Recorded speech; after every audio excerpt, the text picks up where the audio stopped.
안녕하세요. 먼데이 서재입니다. 오늘 먼데이 서재에선 현진건 작가의 단편소설 운수 좋은 날을 읽어드릴 텐데요. 잠시 시간을 멈추고 그 시절의 서울, 그 골목길을 함께 걸어보시겠어요? 비 내리는 아침, 하루를 살아내는 한 가장의 이야기. 운수 좋은 날이라 믿었던 그날의 끝엔 씁쓸한 현실이 조용히 고개를 들고 있었습니다. 운수 좋은 날, 현진건. 새침하게 흐린 품이 눈이 올 듯 하더니 눈은 아니 오고 얼다가만 비가 추적추적 내리었다. 이날이야말로 동소문 안에서 인력 거꾼 노릇을 하는 김첨지에게는 오래간만에도 닥친 운수 좋은 날이었다. 문 안에 들어간답시는 앞집 마나님을 전찻길까지 모셔다 드린 것을 비롯하여 행여나 손님이 있을까 하고 정류장에서 어정어정하며 내리는 사람 하나하나에게 거의 비는 듯한 눈길을 보내고 있다가 마침내 교원인 듯한 양복장이를 동광 학교까지 태워다 주기로 되었다. 첫 번에 30전, 둘째 번에 50전. 아침 대바람에 그리 흉하지 않은 일이었다.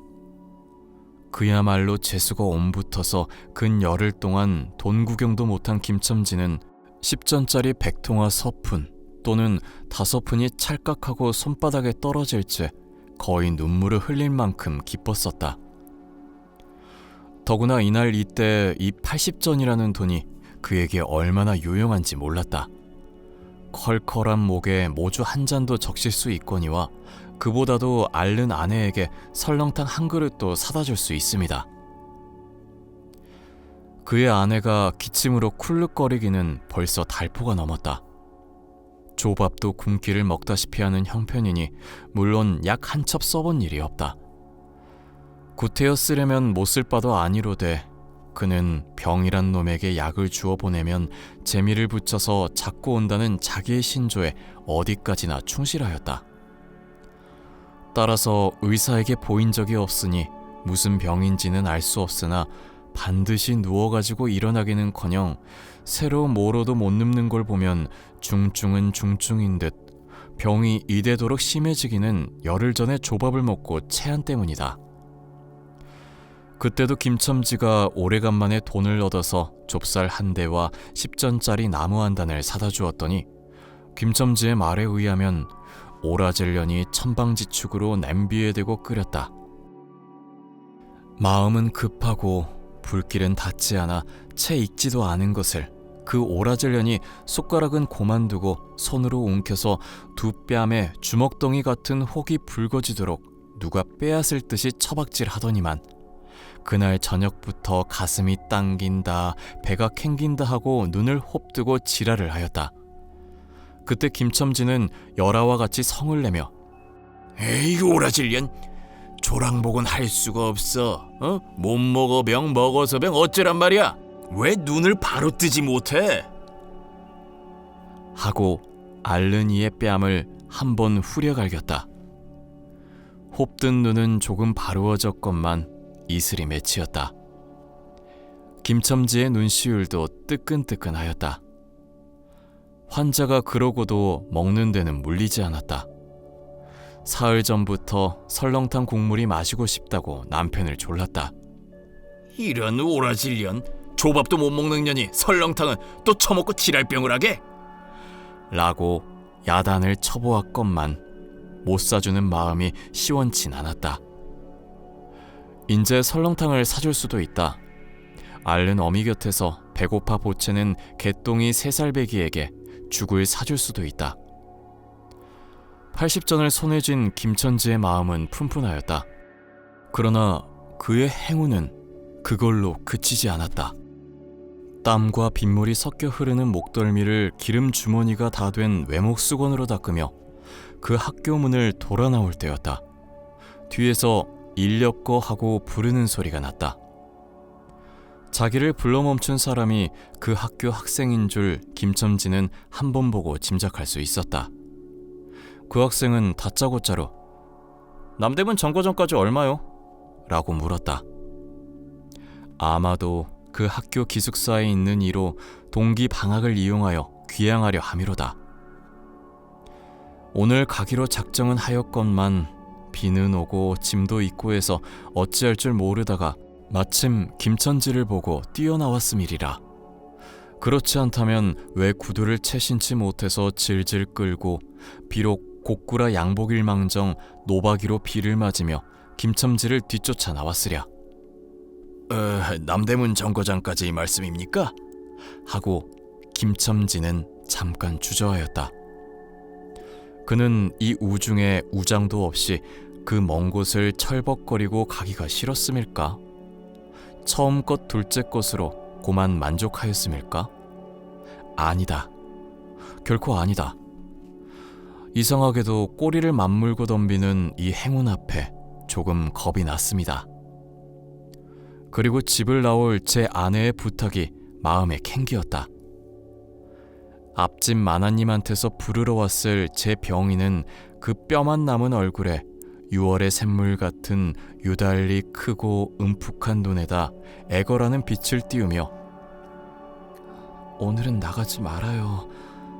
제발 덕분에 집에 붙어 있어요. 내가 이렇게 아픈데 하고 모기 소리같이 중얼거리며 숨을 걸그렁 하였다.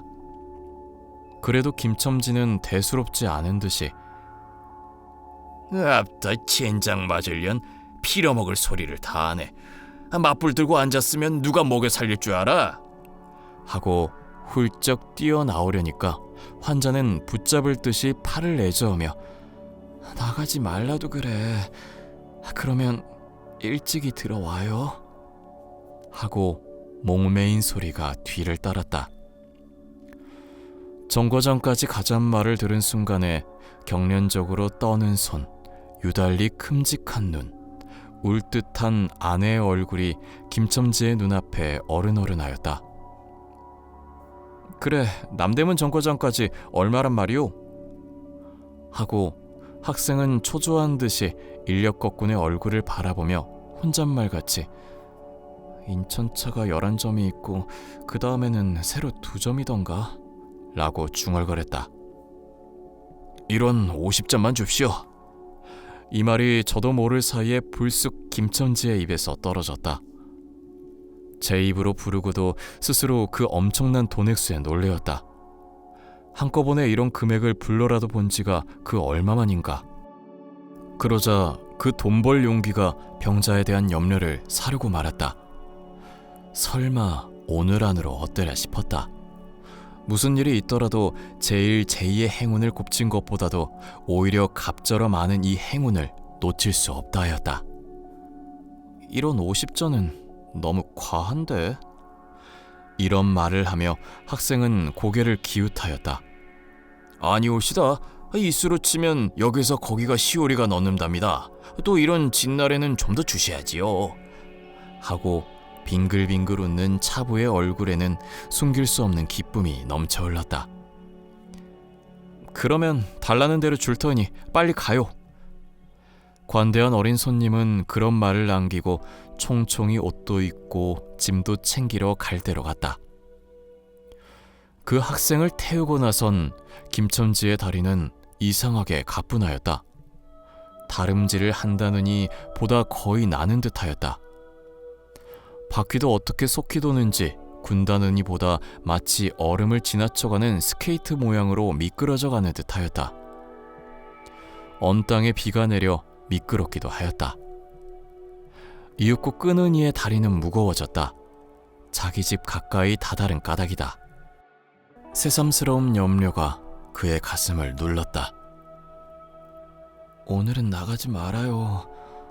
내가 이렇게 아픈데. 이런 말이 잉잉 그의 귀에 울렸다. 그리고 병자의 움쑥 들어간 눈이 원망하는 듯이 자기를 노려보는 듯하였다. 그러자 엉엉하고 우는 개똥이의 곡성도 들은 듯 싶다. 딸꾹딸꾹하고 숨 모으는 소리도 나는 듯하다. 왜 이러우? 기차 놓치겠구먼. 하고 탄이의 초조한 부르짖음이 간신히 그의 귀에 들려왔다. 언뜻 깨달으니 김첨지는 인력거 채를 쥔 채 길 한복판에 엉거주춤 멈춰있지 않은가. 예. 하고 김첨지는 또다시 다름질하였다. 집이 차차 멀어갈수록 김첨지의 걸음에는 다시금 신이 나기 시작하였다. 다리를 제겨 놓으려야만 쉴 새 없이 자기의 머리에 떠오르는 모든 근심과 걱정을 잊을 듯이. 정거장까지 끌어다주고 그 깜짝 놀란 1원 50전을 정말 제 손의 짐에 말맞다나 심리나 되는 길을 비를 맞아가며 질퍽거리고 온 생각은 아니하고 거저 얻은 듯이 고마웠다. 졸부나 된 듯이 기뻤다. 제 자식벌밖에 안 되는 어린 손님에게 몇 번 허리를 굽히며 안녕히 다녀옵시오 라고 깍듯이 재우쳤다. 그러나 빈 인력거를 털털거리며 이 우중에 돌아갈 일이 꿈밖이었다. 노동으로 하여 흐른 땀이 식어지자 굶주린 창자에서 물 흐르는 옷에서 어슬어슬 한기가 솟아나기 비롯하며 1원 50전이란 돈이 얼마나 괜찮고 괴로운 것인 줄 절실히 느끼었다. 정거장을 떠나는 그의 발길은 힘 하나 없었다. 온몸이 옹송그려지며 당장 그 자리에 엎어져 못 일어날 것 같았다. 이 첸장 맞을 것. 이 비를 맞으며 빈 인력거를 털털거리가 도라를 간 다음 이런 피려먹을. 제 할미를 붙을 비가 왜 남의 상판을 딱딱 때려? 그는 몹시 화증을 내며 누구에게 반항이나 하는 듯이 개걸거렸다. 그럴 즈음에 그의 머리엔 또 새로운 광명이 비쳤나니 그것은 이러고 갈 게 아니라 이 근처를 빙빙 돌며 차 오기를 기다리면 또 손님을 태우게 될는지도 몰라란 생각이었다. 오늘 운수가 괴상하기도 좋으니까. 그런 요행이 또 한 번 없으리라고 누가 보증하랴. 꼬리를 굴리는 행운이 꼭 자기를 기다리고 있다는 내기를 해도 좋을 만한 믿음을 얻게 되었다. 그렇지만 정거장 인력거꾼의 등살이 무서워 정거장 앞에 섰을 수가 없었다. 그래, 그는 이전에도 여러 번 해본 일이라 바로 정거장에서 조금 떨어져서 사람 다니는 길과 전찻길 틈에 인력거를 세워놓고 자기는 그 근처를 빙빙 돌며 형세를 관망하기로 하였다. 얼마 만에 기차는 왔고 수십 명이나 되는 손이 정류장으로 쏟아져 나왔다.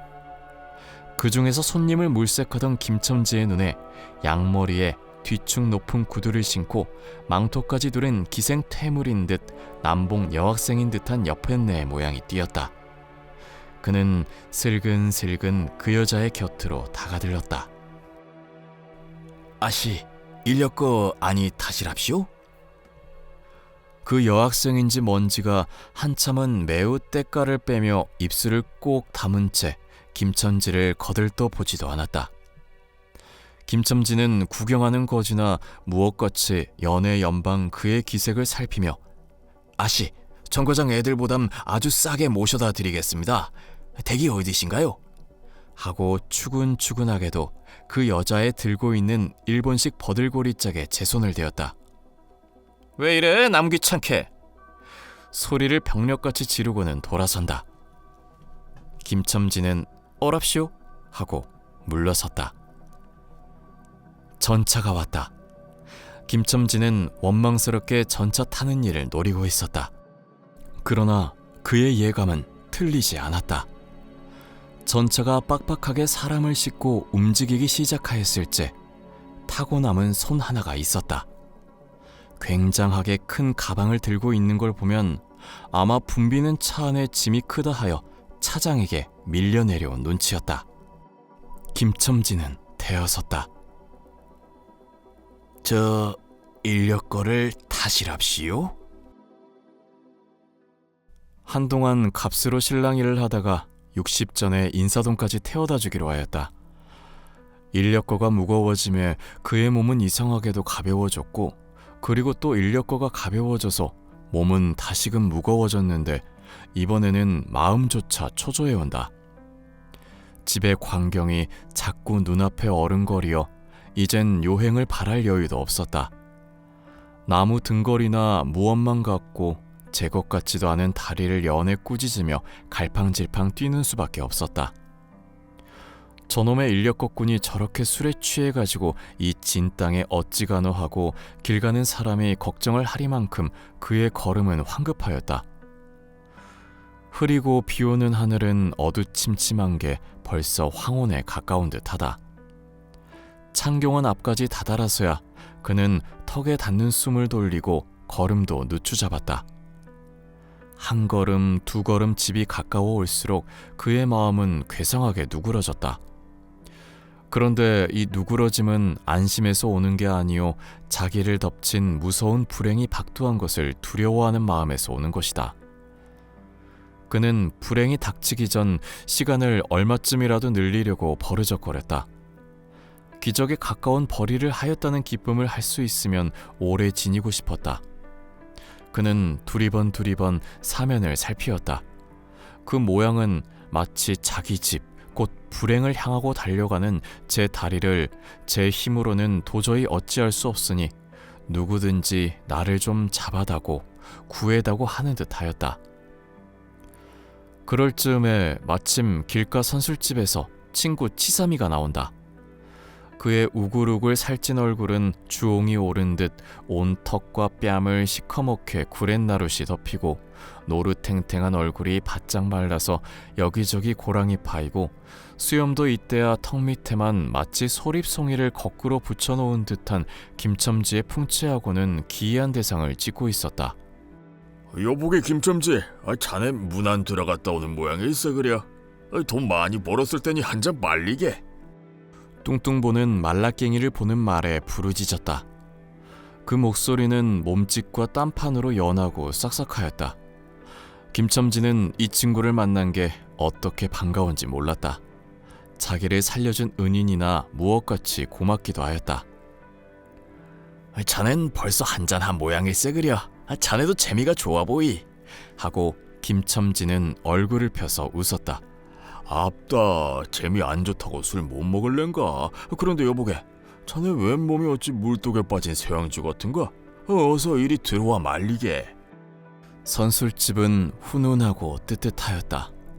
추어탕을 끓이는 솥뚜껑을 열 적마다 뭉게뭉게 떠오르는 흰 김, 석쇠에서 빠지지 구워지는 너비안이 구이며 제육이며 간이며 콩팥이며 북어며 빈대떡이 너저분하게 늘어놓은 안주 탁자에 김첨지는 갑자기 속이 쓰려서 견딜 수 없었다.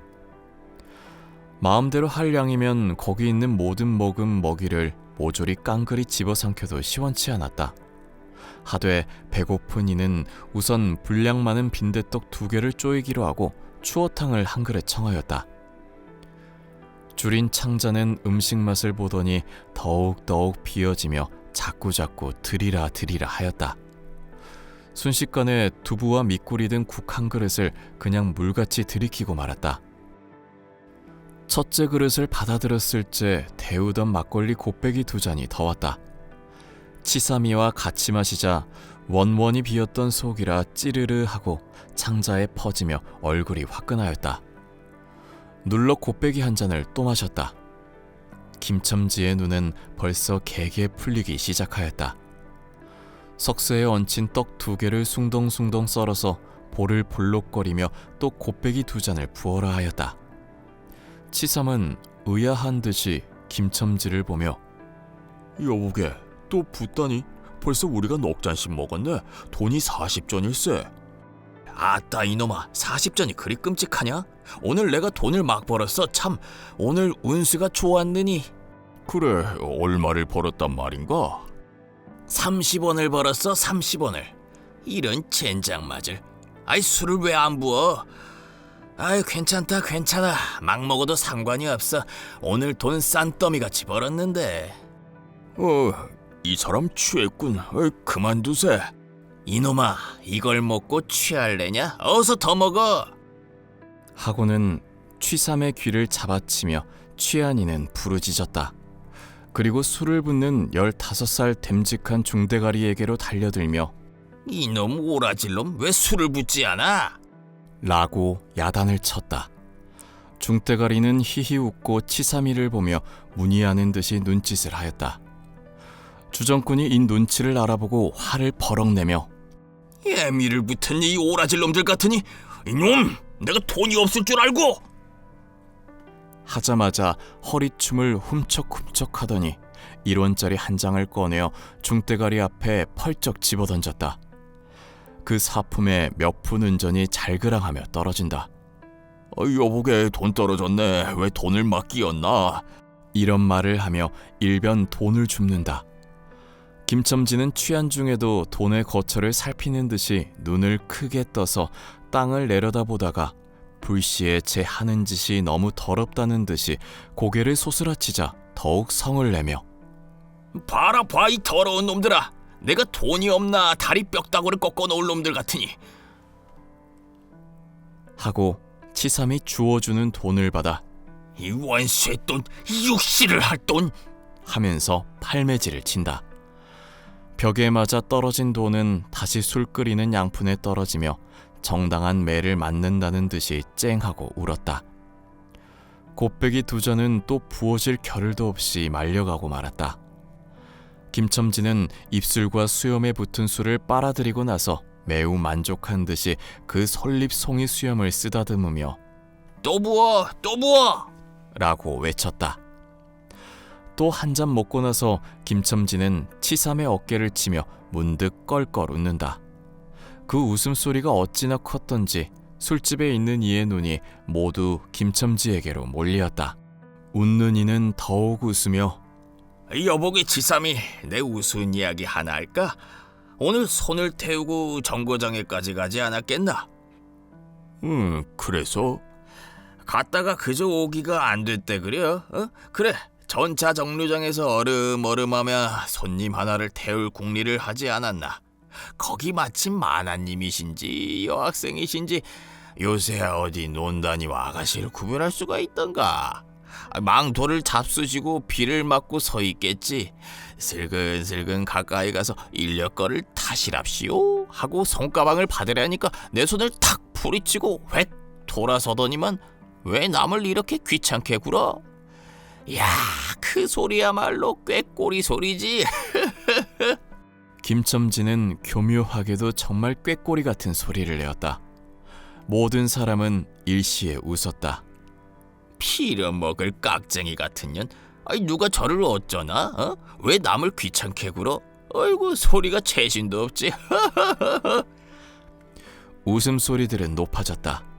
그런 그 웃음소리들이 사라지기 전에 김첨지는 훌쩍훌쩍 울기 시작하였다.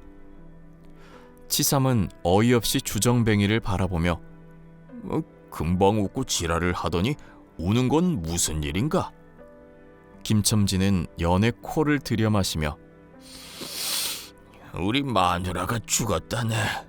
뭐? 마누라가 죽다니 언제? 이놈아 언제는 오늘이지. 애기 미친놈 거짓말 마라. 거짓말은 왜? 참말로 죽었어.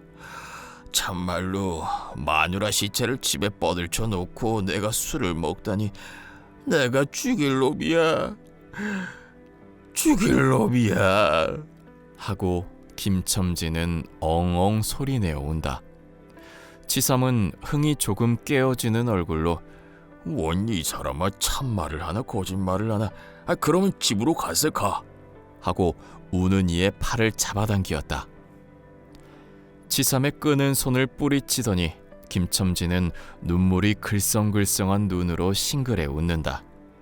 죽기는 누가 죽어? 하고 득이양양.